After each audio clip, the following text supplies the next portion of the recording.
Hi hello everyone, welcome back English with Sanjay.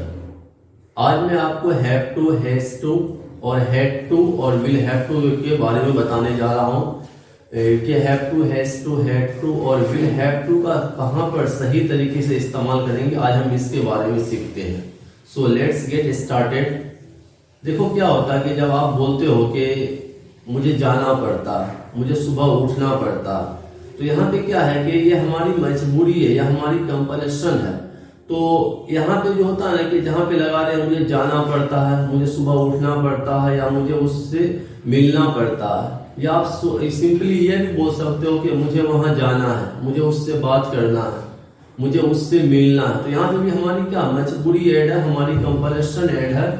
तो इससे जो बनाने का तरीका होगा ना, तो यहाँ पे हम सब्जेक्ट प्लस हैव टू और हैज टू लगा करके और वर्ब का फर्स्ट फॉर्म लगाएंगे। अब देखो क्या होता है कि सिंपल आप बोलते हो मुझे सुबह उठना पड़ता है, तो यहाँ पे सब्जेक्ट क्या है, आई है, तो आई के साथ क्या लगेगा, हैव टू लगेगा और उसके बाद वर्ब का फर्स्ट फॉर्म। तो अब इसे बोलते हो मुझे सुबह उठना पड़ता है, तो आप बोलोगे I have to get up early in the morning. इसी तरीका से मुझे वहां जाना पड़ता है, तो आप बोलोगे I have to go there. मुझे उससे मिलना पड़ता, I have to meet her. अब इसी तरीका से मुझे पैसे उधार लेने पड़ते हैं। अब तो पैसा उधार लेने की इंग्लिश होती है बोरो मनी, तो आप बोलोगे मुझे पैसे उधार लेने पड़ते हैं, I have to borrow money.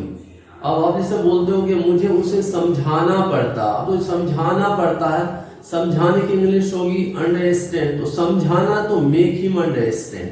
तो आप बोलोगे मुझे उसे समझाना पड़ता है, I have to make him understand. तो इस तरीका से आप जो भी काम करते हो, मुझे कपड़े धोने पड़ते हैं, I have to wash the clothes, मुझे उससे बात करना पड़ता है, I have to talk to her. तो आप आई हैव टू लगा करके उसमें वर्ब का फर्स्ट फॉर्म लगाते जाओगे।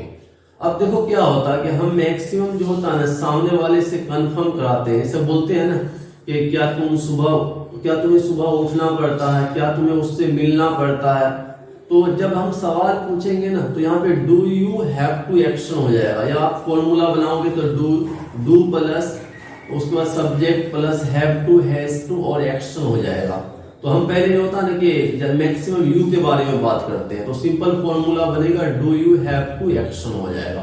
तो अब जैसे मैं बोलता हूँ कि क्या तुम्हें पैसे उधार लेने पड़ते हैं, तो आप बोलोगे do you have to borrow money. उसका आंसर क्या होगा, आप बोलोगे I have to borrow money. क्या तुम्हें वहां जाना पड़ता है, तो आप बोलोगे do you have to go there. तो आप क्या बोलोगे answer, I have to go there. क्या तुम्हें उससे बात करना पड़ता, तो do you have to talk to her. तो आप बोलोगे I have to talk to her. अब इसमें निगेटिव बोलते हैं, मुझे उससे बात नहीं करना पड़ता, I do not have to talk to her. एक होता, अब इसे बोलते हो कि बहाना बनाना, क्या तुम्हें बहाने बनाने पड़ते हैं। तो बहाना बनाने की इंग्लिश होती है प्रीटेंड। तो आप बोलोगे do you have to pretend, क्या तुम्हें बहाने बनाने पड़ते हैं। तो आप आंसर क्या दोगे, आई हैव टू प्रीटेंड, मुझे बहाना नहीं बनाना पड़ता है, I do not have to pretend. क्या तुम्हें नहाना पड़ता है सुबह में, तो do you have to take bath in the morning. तो आप आंसर क्या बोलोगे, I have to take bath in the morning. मुझे सुबह नहीं नहाना पड़ता है, I do not have to take bath in the morning. क्या तुम्हें क्लास अटेंड करना पड़ता है, तो do you have to attend the class. आप आंसर क्या दोगे, I have to attend the class.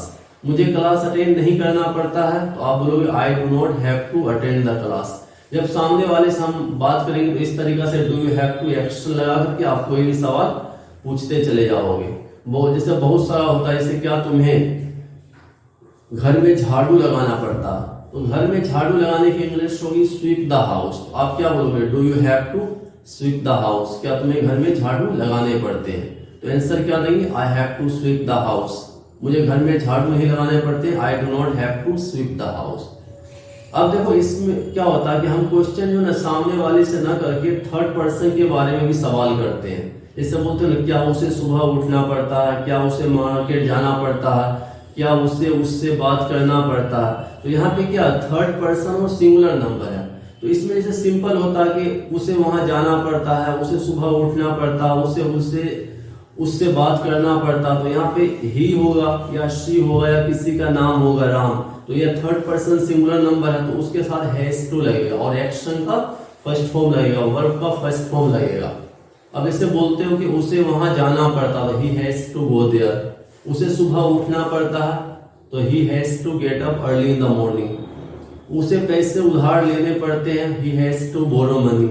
उसे बहाने बनाने पड़ते हैं, तो ही हैज टू प्रीटेंड। इसी तरीका से उसे चुगली करना पड़ता, तो यहाँ पे क्या, शी हैज टू, और चुगली करने की इंग्लिश क्या होती है, बैक बाइट। तो she has to backbite, उसे चुगली करने पड़ते हैं। अब इसमें क्या होता है कि हम थर्ड पर्सन के बारे में सवाल भी कंफर्म कराते हैं, मीन्स उस वर्ब के बारे में कंफर्म कराते हैं। इससे क्या, वह चुगली करती है, तो यहाँ पे dash he have to action, girl है तो शी लग जाएगा, तो डैश लगा करके ही और शी या उसका नाम, कोई भी नाम राम, उसके बाद जो है हैव टू ही होगा एक्शन। इससे क्या, उसे सुबह उठना पड़ता, तो आप बोलोगे dash he have to get up early in the morning. तो जब आप आंसर दोगे तो उसमें होगा he has to get up early in the morning.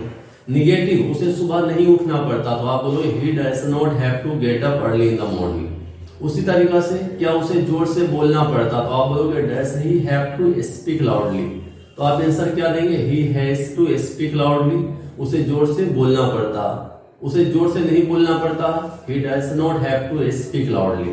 उसी तरीका से क्या, उससे बात करना पड़ता, तो यहाँ होगा dash he have to talk to her. तो आप आंसर क्या दोगे, he has to talk to her, उसे उससे बात नहीं करना पड़ता, he dash not have to talk to her. क्या, उसे देर रात तक जागना पड़ता, देर रात तक जागने की इंग्लिश होती है स्टे अप। तो क्या उसे देर रात तक जागना पड़ता, तो यहाँ होगा dash he have to stay up. तो आप आंसर क्या देंगे, he has to stay up, उसे देर रात तक जागना पड़ता है। उसे देर रात तक नहीं जागना पड़ता, he dash not have to stay up. अब देखो क्या होता है कि हम पास्ट में मजबूरी की बात करते हैं, कंपैरिजन की बात करते हैं। आप ऐसे बोलते हो, मुझे सुबह उठना पड़ा, मुझे सुबह नहाना पड़ा, मुझे उससे मिलना पड़ा। तो यहाँ पे जो पास्ट में आपकी मजबूरी और कंपैरिजन ऐड होगी ना, तो वहाँ पे सब्जेक्ट प्लस हेड टू और प्लस एक्शन का फर्स्ट फॉर्म होगा, वर्ब का फर्स्ट फॉर्म होगा। अब इसे बोलते हो मुझे वहां जाना पड़ा, तो यहाँ पे सब्जेक्ट क्या, आई है, तो आई के साथ पास्ट में क्या लगेगा, आई हैड टू। अब बोलो I had to go there. मुझे उससे मिलना पड़ा, I had to meet her. मुझे उससे बात करना पड़ा, I had to talk to her. मुझे क्लास अटेंड करना पड़ा, I had to attend the class. मुझे इंग्लिश बोलना पड़ा, I had to speak English. मुझे पैसे उधार लेने पड़े, तो यहाँ पे पैसा उधार लेने की इंग्लिश होती है बोरो मनी, तो मुझे पैसे उधार लेने पड़े, I had to borrow money. अब देखो इसमें भी क्या होता है कि हम थर्ड पास्ट में कोई चीज ना कंफर्म कराते हैं, उस एक्शन के बारे में, आप उस एक्शन को किए या नहीं किए।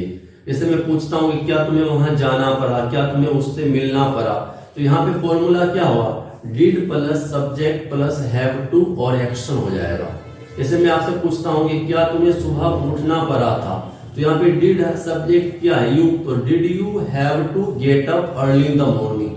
तो आप आंसर दोगे मुझे सुबह उठना पड़ा, तो I had to get up early in the morning. मुझे सुबह नहीं उठना पड़ा, I did not have to get up early in the morning. इसी तरीका से हम बोलते हैं कि क्या तुम्हें जोर से बोलना पड़ा था, तो यहाँ पे क्या हुआ, डिड यू हैव टू, और जोर से बोलने की इंग्लिश होती है स्पीक लाउडली, तो did you have to speak loudly. तो आप क्या बोलोगे, मुझे जोर से बोलना पड़ा था, I had to speak loudly. मुझे जोर से नहीं बोलना पड़ा था, I did not have to speak loudly. जैसे क्या तुम्हें उससे मिलना पड़ा था, तो did you have to meet her. तो आप आंसर क्या दोगे पास्ट में, subject plus had to plus action, तो I had to meet her.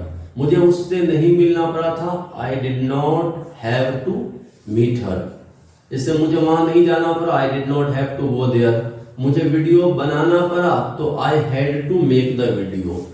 अब देखो इसमें क्या होता है कि हम फ्यूचर में वहां भी हमारी मजबूरी होती है, कंपल्शन होती है।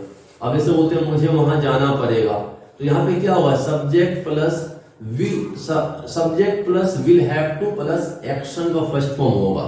अब इससे बोलते हो कि मुझे वहां जाना पड़ेगा, तो आप बोलोगे I will have to go there. मुझे उससे मिलना पड़ेगा, I will have to meet her. मुझे जोर से बोलना पड़ेगा, I will have to speak loudly. अब इसमें क्या होता है कि हम सवाल पूछते हैं, क्वेश्चन पूछते हैं, उस एक्शन के बारे में कंफर्म कराते हैं, आप करोगे या नहीं करोगे। जैसे मैं आपसे बोलता हूँ क्या तुम्हें वहां जाना पड़ेगा, तो फॉर्मूला होगा will you have to action. तो क्या तुम्हें वहां जाना पड़ेगा, will you have to go there. तो आप उसका आंसर दोगे I will have to go there, मुझे वहां नहीं जाना पड़ेगा, I will not have to go there. क्या तुम्हें उससे बात करना पड़ेगा, तो will you have to talk to her, तो आप आंसर बोलोगे I will have to talk to her, मुझे उससे नहीं बात करना पड़ेगा, I will not have to talk to her. तो इस तरीके से हम जो ना will have to, had to, has to और हैव टू का इस्तेमाल कर सकते हैं जहां पे हमारी मजबूरी और कंपल्शन ऐड हो। So if you like my video, subscribe my